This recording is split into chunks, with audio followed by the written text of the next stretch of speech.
আপনারা দেখতেই পাচ্ছেন বালাজি সিড কোম্পানির ফ্যালকন বিমস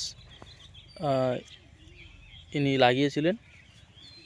গাছের কোয়ালিটি এবং ফলের কোয়ালিটি আপনারা আপনাদের সামনেই দেখতে পাচ্ছেন, ভিডিওর মাধ্যমেই দেখতে পাচ্ছেন।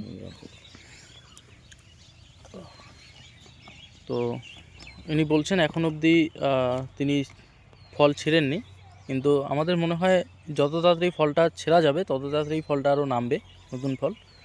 তো ফলের কোয়ালিটি দুর্দান্ত এবং গাছের কোয়ালিটিও আপনারা সচক্ষে দেখতে পাচ্ছেন আমাদের ভিডিওর মাধ্যমে।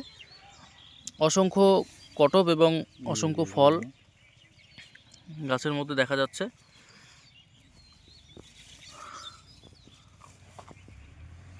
তবে যেটা মনে হয় গাছটা একটু ঘন হওয়ার কারণে ফলটা অত তাড়াতাড়ি ম্যাচুরিটি নিচ্ছে না। তো বাদ বাকি সব দিক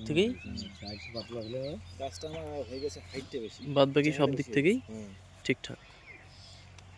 তো আমরা চাষির এক সাক্ষাৎকার আমরা নিয়ে নেব সংক্ষিপ্ত আকারে।